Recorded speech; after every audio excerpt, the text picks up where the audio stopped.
নমস্কার বন্ধুরা, আজ ইনডোর প্ল্যান্ট গাছ সম্বন্ধে একটু বলবো। তো এই গাছটির নাম হচ্ছে ব্ল্যাক জিজি বা জেড জেড প্ল্যান্ট। তো ব্ল্যাক জেড জেড প্ল্যান্টের গাছকে খুব সহজে রাখা যায় এবং খুব সুন্দর একটি অক্সিজেন প্ল্যান্ট। অবশ্যই এই গাছে জল বেশি দেবেন না, কারণ বেশি জল দিলে এই গাছ কিন্তু একেবারে ভালো হয় না। অতএব এই গাছে বেশি জল একদমই দেবেন না। ছোট টবে রোপণ করুন। তো ছোট টবে রোপণ করলে আপনার গাছটা খুবই ভালো হবে প্রথমত অবস্থায়। আস্তে আস্তে এর বাডটা তৈরি হবে, ধীরে ধীরে কিন্তু আপনাকে বড় টব দিতে হবে। যেমন এই গাছটা অনেকেই গাছ করেন শুধুই, যদি এটিকে আলপিনা বলা হয়, শুধুই বালি আর কি, বালি ছাড়া অন্য কিছু দিয়ে গাছটি রোপণ অনেকেই করেছেন।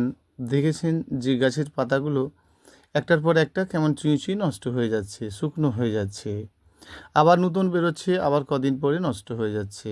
অতএব এটি কেবলমাত্র ধুলোবালিতে রোপণ করুন, দেখবেন ভালো হবে।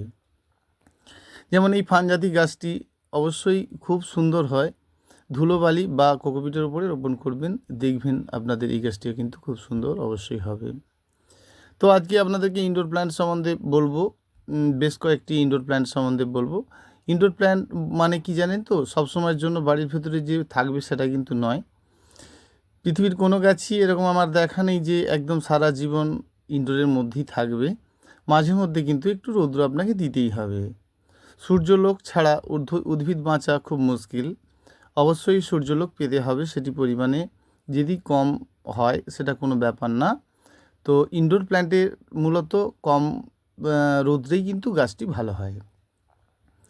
যেমন অ্যাগ্রোলোমা, সারাদিনে ধরুন রোদ আপনি দিলেনই না, 4 দিন 5 দিন 6 দিন 10 দিনের পর হয়তো একটু হালকা লাইট দিলেন, তারপর আবার বাড়িতে গিয়ে রাখলেন, জানবেন আপনার কিন্তু খুব সুন্দর ইনডোর থাকবে। তো ইনডোরগুলোকে ভালো রাখতে গেলে আপনাদেরকে এভাবেই রাখতে হবে। এবং এই যে গাছের ফুল এসেছে মানে আপনাকে বুঝে নিতে হবে, যখন ইনডোর গাছে ফুল আসে মাটির পাওয়ার কিন্তু একেবারেই কমে গেছে। যে মাটির মধ্যে মানে যে কোকোপিটটার ওপরে এই গাছটি রয়েছে, সেই কোকোপিটটা কিন্তু খাদ্য একেবারেই নেই বলতে পারেন, সেই জন্য কিন্তু ফুলটা এসেছে। অতএব এই ফুলটি হয়ে যাবার পর আপনাকে বুঝে নিতে হবে, এই গাছটির নাম অ্যাগ্রোলোমা, বুঝে নিতে হবে আপনাকে পুনরায় আবার রোপণ করতে হবে। তাহলে আপনি বুঝবেন কখন যে আপনার গাছটি ইনডোর প্ল্যান্টের চেঞ্জ করার দরকার আছে। গাছে বেশি পরিমাণে ফুল হচ্ছে ইনডোরে, মানে আপনাকে জানতে হবে আপনার মাটিটি কিন্তু নষ্টের দিকে পৌঁছে গেছে, খারাপের দিকে পৌঁছে গেছে। অতএব আপনাকে সেটিকে কিন্তু চেঞ্জ করতে হবে, সে কোকোপিট দিন বা বালি দিন। যেমন এই গাছটির নাম হচ্ছে চাইনিজ পাম। ছোটোবেলায় এই গাছটি দেখতে ভালো লাগে, যদি মাটিতে দিয়ে দেওয়া হয় তাহলে কিন্তু বেশ বড় সড়ো গাছ হয়। অতএব এটি টবের মধ্যেই রাখবেন, ছোট গাছ থাকবে এবং ভালো থাকবে। তো চাইনিজ পামের মতোই দেখতে পিচাটিয়া পাম। তো চাইনিজ পাম কিন্তু বেশ ভালো একটি পাম গাছ আর কি, সাজানোর জন্য এই গাছগুলি বেশ ভালো ভালো লাগা গাছ চাইনিজ পাম। একেবারে সরু হয়ে লম্বা হয়ে মাটিতে দেখেছি এই গাছগুলো খুব বড় সড়ো হয়, অনেকেরই রয়েছেন বড় বৃক্ষ গাছ। তো এই চাইনিজ পামের কিন্তু ছোটোই দেখতে ভালো লাগে। যেমন এই গাছটি সিঙ্গোনিয়ামের বিভিন্ন প্রজাতি হয়, এটি একটি ভ্যারাইটি। খুব সাধারণভাবে আপনি মাটি দিন, বালি দিন, কোকোপিট দিন, খুব সহজেই কিন্তু এই গাছটি ভালো হয়। মূল কথাই হচ্ছে যে আপনাকে মাঝে মধ্যে কিন্তু একটু রৌদ্র দিতে হবে, হালকা হলেও। সেই জন্য হালকা হলেও আপনাকে একটু রৌদ্র দিতে হবে। এবং বাড়ির ভেতরে যখন আপনি গাছ রাখবেন তাহলে আপনাকে জানতে হবে যে আপনার মাটিটা কিন্তু ড্যাম্প হবে, সেই জন্যই কিন্তু আপনি বাড়ির ভেতরে রাখবেন। তো বাড়ির ভেতরে গাছ রাখলে মাঝে মধ্যে কিন্তু আপনাকে সেই যে জলটা দিচ্ছেন, গাছের গোড়ায় যে জলটা দিচ্ছেন, সেটি প্লেন সাধারণ জল কখনোই দেওয়া উচিত নয়। সঙ্গে একটু ফাঙ্গিসাইড ওষুধ অবশ্যই দেবেন, সেটা সাব, ব্যাবিস্টন, জ্যাকিস্টন, ইউনিলাক্স ইত্যাদি ইত্যাদি আছে। যেমন এইটিকে গোল্ডেন থুজা বলা হয়, গোল্ডেন ঝাউ বলা হয়। তো গোল্ডেন ঝাউ গাছ খুব সুন্দর হয়। তো সেই জন্য ঝাউ গাছে আপনাকে দানা ওষুধটা দিতে হবে, দানা ওষুধই কিন্তু ঝাউ গাছের মূল ওষুধ। অন্যান্য বিশেষ কিছু পোকা লাগে না। তো ঝাউ গাছে কিন্তু যদি আপনি যে কোনো দানা ওষুধ দেন আর কি, সেই দানা ওষুধ, দানা বিষ বললেই আপনাকে যদি দেন গাছের গোড়ায়, তাহলে পাতার মধ্যেই চুঁয়ে যাওয়া, জ্বলে যাওয়া এই ব্যাপারটা থাকবে না। সেই জন্য গাছের গোড়াতে দানা ওষুধটি কিন্তু অবশ্যই দেবেন, তাতে কিন্তু গাছ আপনার খুব শৌখিন থাকবে, অবশ্যই ভালো থাকবে। যদি আপনি দানা মাটিটি দেন, মানে দানা ওষুধটি দেন। তো দানা ওষুধ আপনি দিলেন, মাঝে মধ্যেই কিন্তু গাছে আপনি ফাঙ্গিসাইড দেবেন। তো অতিরিক্ত ফাঙ্গিসাইড আবার ব্যবহার করবেন না পাতার ওপর, মানে ধরুন ফাঙ্গিসাইড ওষুধ আপনি দিচ্ছেন, সেটা গাছের গোড়ায় দিন না। যেমন এটা জেনাডো সালেম বলা হয়। তো আমি বলছি যে গাছের মাটিতে যে জলটা দিচ্ছেন আর কি, সেটা যদি আপনি অল্প করে মাটিতেই ওই জলটি দেন ফাঙ্গিসাইড ওষুধ, তাহলে কিন্তু আপনার ভালো কাজ হবে। পাতার মধ্যে সবসময়ের জন্য ফাঙ্গিসাইড মারার দরকার নেই, প্রয়োজন থাকলে আপনি দেবেন, তা না হলে কেন দেবেন। ধরুন পাতা ফ্রেশ আছে, আপনার ফাঙ্গিসাইড ওষুধ মারার দরকার আছে কি নেই, তো ফ্রেশ অবস্থায় আপনি ফাঙ্গিসাইড ওষুধ না দিলেও আপনার চলবে। তো মাঝে মধ্যে আপনি দিলেন, সেটা ঠিক আছে, এই এভরিডে দেওয়ার চেষ্টা করবেন না। এভরিডে কিন্তু আপনি যে জলটা দেবেন সেই জলের সঙ্গে ফাঙ্গিসাইড ওষুধটা আপনি দিতে পারেন। পাতা স্প্রে সবসময়ের জন্য আপনার ফাঙ্গিসাইড ওষুধ দেওয়ার দরকার নেই। তো এটাকে খ্রিসমাস ট্রি বা অর্কিডা কুকি বলতে পারেন। তো এই গাছগুলি মূলত ভালো লাগে কিন্তু ছোটো টবে রোপণ করলে। সবসময়ের জন্য ছোটো টবে রোপণ করবেন, জানবেন এই গাছগুলো বেশ ভালো হবে এবং ছোট থাকবে। এই গাছ বেশি বড় হয়ে গেলে কিন্তু দেখতে ভালো লাগে না। যদি বড়ই করতে হয় তাহলে মাটিতে লাগাতে হবে, বেশ বৃক্ষ আকার হয়ে যাবে। তো যারা টবে করবেন তাদের কিন্তু ছোট রাখতে হলে অবশ্যই টবে দিতে হবে, কারণ মাটিতে যদি এই গাছটি দেওয়া হয় তাহলে একেবারে বেশ বড় সড়ো হয়ে যাবে। অতএব এই গাছটিকে সবসময় আপনাকে একটি ছোট টবে রোপণ করেই রাখতে হবে। যত বড় টবে দেবেন ফার্স্ট গাছ হয়ে যাবে, কিন্তু গাছটি পরবর্তী অবস্থায় টবে রাখতে পারবেন না, তখন আবার আপনাকে কিন্তু মাটির চিন্তা করতে হবে। তো অবশ্যই এই ধরনের গাছগুলো অতি সাধারণ গাছ, পুরানো দিনের গাছ। তো সালেমের এই একটি ভ্যারাইটি দেখুন, তো জেনাডো সালেমের খুব সূক্ষ্ম গাছ, কিন্তু অবশ্যই গাছটিতে খুব জল কম লাগে। জল কম লাগে মানে বেশ জল কম লাগে, এবং সেমিলাইটেরই গাছ। আপনি বাড়ির ভেতরে রাখতে পারেন, খুব ভালোভাবেই রাখতে পারেন। মাঝে মধ্যেই একটাই ব্যাপার যে আপনাকে একটু করে হালকা রৌদ্র দিতে হবে। তো হালকা রৌদ্র যদি আপনি মাঝে মধ্যে দেন তাহলে গাছ কিন্তু আপনার সবসময় ফ্রেশ থাকবে। সেই জন্য কোকোপিটের মধ্যেও আপনি গাছ রেখেছিলেন, অনেক দিন ধরেই কোকোপিটের মধ্যে গাছ রেখেছেন, কোকোপিটে রাখুন, অসুবিধে নেই, কিন্তু পুরানো কোকোপিটগুলো আপনাকে আবার ফেলে দিতে হবে। সবসময় এগুলো আপনাকে যদি মেনে চলেন আর কি আপনি, তাহলে আপনার কিন্তু সবসময়ের জন্য গাছ ভালো থাকবে। তো আমরা বাড়ির ভিতরে গাছ রাখি শুধুই এমনি জল দিয়ে দিলাম, তো অবশ্যই একটি ফাঙ্গিসাইড ওষুধ যদি আপনার থাকে, সেই জলটা ইনডোরে তো সব দিন না দিলেও চলে, মাঝে মধ্যে একটু একটু করে দিলেন। যেমন এই গাছটির নাম হচ্ছে ব্ল্যাক রাবার। তো ব্ল্যাক রাবার মানে এই গাছটিকে আপনি সবসময় বাড়ির ভেতরে রাখবেন, তাহলে পাতার কালারটাই খারাপ হয়ে যাবে। অবশ্যই এই গাছগুলিকে আপনাকে মাঝে মধ্যে কিন্তু রৌদ্র দিতে হবে। অতএব এগুলো বেলকনির জন্য খুব ভালো গাছ, বাড়ির একেবারেই ভেতরে ডাইনিংয়ে রাখার দরকার নেই, মাঝে মধ্যে কিন্তু একটু রৌদ্র পাবে এমন একটি জায়গায় কিন্তু এগুলো রাখবেন। এরকম জায়গায় রাখলে এই গাছগুলি অবশ্যই খুব সুন্দর থাকবে, ভালো থাকবে। সকল ধরনের গাছ পাবেন আপনারা আমার কাছে, সব ধরনের গাছ পাবেন, অবশ্যই ভালো কিছু পাবেন। সেই জন্য আপনাদেরকে বিভিন্ন প্রজাতির গাছ দেখিয়েছি, ভিন্ন ভিন্ন ভিডিওর দ্বারা বোঝানোর চেষ্টা করছি এবং গাছের পরিচর্যা সম্বন্ধে বলার চেষ্টা করছি। তো গাছের পরিচর্যা সম্বন্ধে জানাটা খুব জরুরি। আপনি যদি ঠিক জানেন তাহলে তো ঠিকই আছে। যেমন অ্যাডেনিয়াম, তো অ্যাডেনিয়াম গাছে একেবারেই জল কম লাগে, এটা অনেকেই জানে। একেবারেই শুধু মাটিতে দেওয়ার দরকার নেই, কারণ একেবারে শুধু মাটিতে দিলে এই গাছটি কিন্তু একদম ভালো হয় না। ছোট পটের মধ্যে করুন, ভালো হবে, অসুবিধে নেই। তো এই ধরনের গাছগুলোকে করাটা খুবই সহজ, মনে থাকলে জল দিলেন, তাতেই কিন্তু আপনার গাছ বেঁচে থাকবে। তো সব সময়ের জন্য খুব বেশি বেশি করে জল দিচ্ছেন এরকম দেওয়ার দরকার নেই, খুব কম দেবেন। এবং অ্যাডেনিয়াম গাছ কিন্তু স্প্রে খাওয়ার পছন্দ করে। তো এই গাছের গোড়াতে লিকুইড খাওয়ার দরকারই নেই, আপনি স্প্রে খাবার দেবেন, সেটা 19-19 20-20 এরকম ধরনের অনেক ওষুধ পাওয়া যায়। তো স্প্রে খাদ্য আপনি দোকান থেকে নিয়ে এসে স্প্রে করুন, ভালো হবে। শুধু গাছটিকে ভালো করলেই তো হবে না, গাছটির নাম পিস লিলি। তো অনেকের বাড়িতেই আছে পিস লিলির গাছই আছে, ফুল তো হচ্ছে না। তো বেশি পরিমাণে আপনাকে ফুল নিতে হলে তাহলে কিন্তু আপনাকে সম্পূর্ণ কোকোপিটে করতে হবে, বা সম্পূর্ণ ধুলোবালিতে। ধুলোবালি মানেই তাতে অল্প পরিমাণে আপনার মাটি আছে, এইটুকু যদি আপনি করেন তাহলে আপনার পিস লিলি গাছ ভর্তি ফুল হবে। অনেকেরই গাছ খুব সুন্দর হয়ে আছে কিন্তু ফুল একদমই হচ্ছে না। অতএব পিস লিলি গাছ যদি আপনি একেবারে মানে টবে রোপণ করেন, তো অনলি বালি দিয়ে করুন আর কি, ধুলো বালি দিয়ে করুন বা সম্পূর্ণ কোকোপিটে করুন, দারুণ সুন্দর ফুল সবসময়ই আপনার হবে। গাছটির নাম লিশিয়ানথাস, লিশিয়ানথাস ফ্লাওয়ার প্ল্যান্ট। তো গাছটি নন্দিনী নামে পরিচিত, তো বাংলা নামে এগুলো নন্দিনী বলেন অনেকে। তো ফুলগুলি ভীষণ সুন্দর, একেবারে গোলাপ ফুলের মতো দেখতে হয়। গাছ খুব ধীরে ধীরে বাড়ে। অতএব এই গাছগুলি আপনারা যখন করবেন আর কি, তো একটু সেমি সেমি জায়গায় রাখলে গাছের গতি মানে বৃদ্ধিটা বেশি হবে। সম্পূর্ণ রৌদ্রে পড়ে আছে, আপনি খাবার টাবার দিচ্ছেন, আপনার গাছ বাড়ছে কিন্তু খুব স্লো গতিতে। অবশ্যই ফুলগুলি ভীষণ সুন্দর ফুল। তো লিশিয়ানথাসের ফুল ভীষণ সুন্দর ফুল, দেখতে দারুণ ফুল। তো লিশিয়ানথাসের গাছ আপনারা যখনই করবেন অবশ্যই যদি একটু সেমিশেড জায়গা ছাওয়া ছাওয়াতে রাখেন আর কি, তাহলে ফুলগুলি বেশ ভালো করা যায়।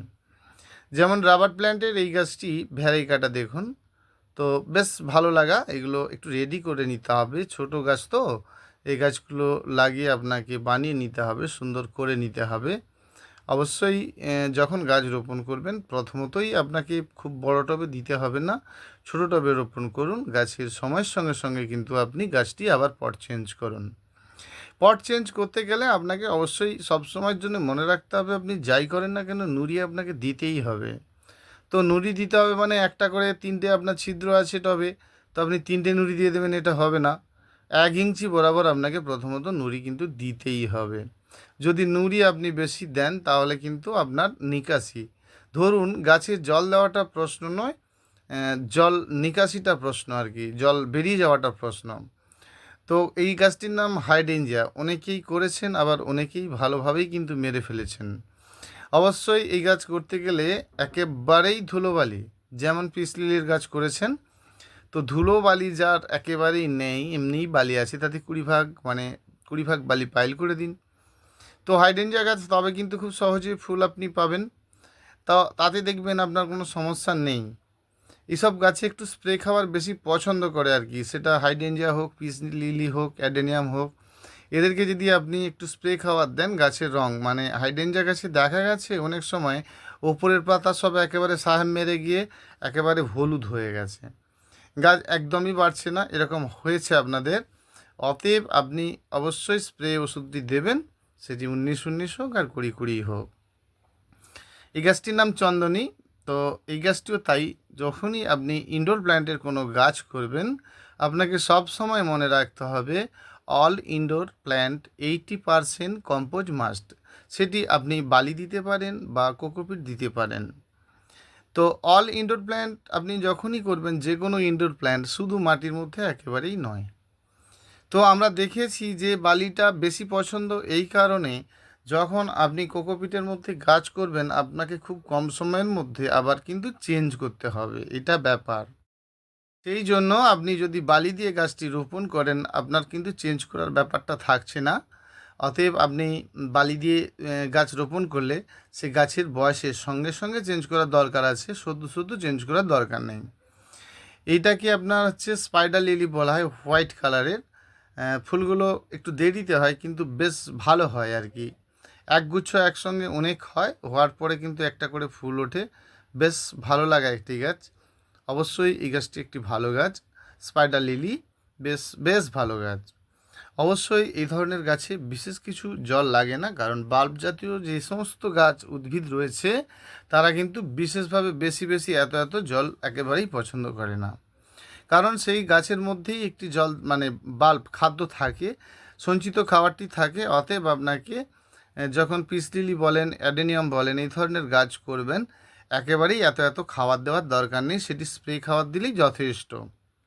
তাহলে ফুলের পরিমাণ বেশি থাকছে আপনার, অবশ্যই থাকছে।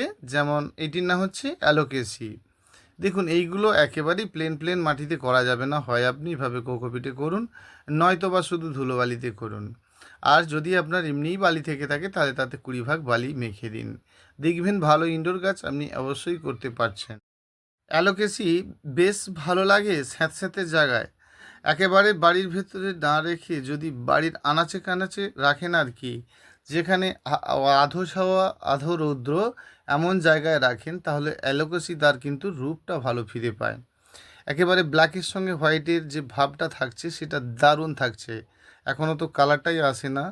এর বিভিন্ন প্রজাতি হয় অ্যালোকেসির, এটা কিন্তু একটি ভালো প্রজাতি। অবশ্যই এই ধরনের গাছ করতে হলে আপনাকে প্রসেসগুলো মেনে চলতে হবে, ঠিক ঠিক যেমনটাই বললাম।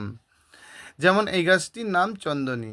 যদি ধরে নিন আপনি 80 বালি 20 মাটি দিয়ে এই গাছটি রোপণ করেছেন, তাহলে অনেকটাই প্লাস আছে আপনার। পাতার মধ্যে কালার হবে, শুধুই মাটিতে করেছেন, এই গাছটি মারা গেল না, কিন্তু পাতার কালারটা কিন্তু আপনার হলো না, যে উদ্দেশ্যে আপনি গাছ নিলেন আর কি। ধরুন এই গাছটি আপনি নিলেন, পাতার কালার চেয়েছেন আর কি, তো পাতার কালার চাইতে গেলে কম্পোজের পরিমাণটা আপনাকে দিতে হবে। যে কোনো ভ্যারাইকাটা প্রজাতির যে সমস্ত গাছ রয়েছে তাদেরকে যদি শুধু প্লেন মাটিতে বসিয়ে দেওয়া হয়, তার পাতার যে রূপ, ভ্যারাইকাটা যে রূপ, হোয়াইটের সঙ্গে গ্রিনের সঙ্গে ইয়েলোর সঙ্গে যে সমস্ত ভাব থাকছে সেটা কিন্তু থাকবেই না, শুধু গ্রিন হয়ে যাবে। সম্পূর্ণ একেবারেই রৌদ্র ছাড়াই গাছ করবেন না, হালকা রৌদ্র থাকতে হবে গাছের কালার, তবে কিন্তু সুন্দর হবে। যেমন ইউফরবিয়া মিলি প্রচুর পরিমাণে ফুল হয়, কম্পোজের পরিমাণটা বেশ রাখতে হবে। সেটা অবশ্যই যদি আপনি এটিকে 50 ভাগ কম্পোজ করেন আর কি, ধরুন ভার্মি কম্পোজ দিলেন, বালি দিলেন, মাটি দিলেন, ঠিক আছে, তাহলে 50 ভাগ মাটি দিলেন, বাকি এসব দিলেন, দিয়ে গাছটি রোপণ করলেন। সম্পূর্ণ রৌদ্র, ক্যাকটাস প্রজাতির গাছ দেখতেই পাচ্ছেন, যত রৌদ্র ফুল তত পাতা, পাতা নেই, গাছের কাণ্ড দেখবেন ফুলে ফুলে ভর্তি। শুধুই ভালো করে মাটি দিয়ে লাগিয়ে দিলেন, গাছ বেশ ভালো হলো। হঠাৎ হঠাৎ গোড়া থেকে পুচে পুচে একটি একটি করে নষ্ট হলো, সেটা করার দরকার নেই। এই সমস্ত গাছগুলো এভাবেই হতে ভালোবাসে আর কি, যেভাবে বললাম। সম্পূর্ণভাবে রৌদ্রে এই গাছটি করুন, আপনার 1 নম্বর গাছ অবশ্যই হবে, প্রচুর পরিমাণে ফুল অবশ্যই হবে। পরিচর্যা বিশেষ কিছু নয়, পরিচর্যার সম্বন্ধে আপনাকে জানতে হবে। যেমন কলোনামার এই প্রজাতিগুলো দেখুন একেবারে নূতন, এগুলো একেবারে নূতন বলতে পারেন, খুব বেশি দিন এদের জন্ম নয়, হয়তো 1-1.5 বছর আমাদের এখানে শুরু হয়েছে। তো এই জাতিগুলো বেশ ফোয়ারা টাইপসের গাছ লাগে, ভালো লাগে। অবশ্যই এই গাছগুলো সিঙ্গেলভাবে অনেকেই জানেন আর কি, বেশ কিছুটা উঠে যাওয়ার পর এর মাথাটা যদি আপনি কেটে দেন, তাহলে এরকমই 6-7টা ফোয়ারা আপনার গাছ থেকে হয়ে যাচ্ছে। গাছ এমনিই আপনি একটি লাগিয়ে রেখেছেন, সোজা একজনই স্টিক হয়ে উঠে যাচ্ছে, দেখতে একদম ভালো লাগছে না। অবশ্যই এর যদি মাথাটা আপনি কেটে দেন এক হাত গাছটা হয়ে যাওয়ার পর, তাহলে জানবেন ওখানে 5-6টা আস্তে আস্তে কিন্তু ব্রাঞ্চ তৈরি হয়ে যাবে এবং বেশ ফোয়ারা টাইপের হবে দেখতে, তবেই ভালো লাগবে। গাছ ভালো লাগাটা জানতে হবে কিভাবে গাছ ভালো করা যায়। তো আপনাদেরকে অনেকগুলো গাছ সম্বন্ধে বললাম, এরকমভাবে বলার চেষ্টা করব। গাছটির নাম পিপসোমানিয়া, খুব সুন্দর একটি গাছ। নমস্কার বন্ধুরা, এইভাবেই আপনারা গাছ করবেন, গাছ করতে জানতে হবে। গাছ যদি ভালো করতে জানেন তাহলেই কিন্তু করতে পারবেন। গাছ যদি না জানেন তাহলে আপনি প্লেনভাবে অবশ্যই রোপণ করুন। প্লেনভাবে গাছ রোপণ করার একটা মজাই আলাদা। সবসময় পয়সা দিয়ে শুধু গাছ কিনে নিলেই হবে না, গাছের পরিচর্যাটা বিশেষভাবে দারুণ জরুরি। কিন্তু আপনাকে জানতে হবে গাছ করতে, গাছ ভালো না করতে পারলে গাছ নিয়ে গিয়ে তার থেকে মনে হয় বেশি দুঃখ আর হয় খুব কম। বেশি দুঃখ পেতে যদি না চান তাহলে প্লেনভাবে গাছ রোপণ করুন, ভালো গাছ অবশ্যই গড়ে তুলতে পারবেন। অবশ্যই বন্ধুরা, চ্যানেলটি ভালো লেগে থাকলে শেয়ার, সাবস্ক্রাইব, লাইক অবশ্যই করবেন। নমস্কার, ধন্যবাদ।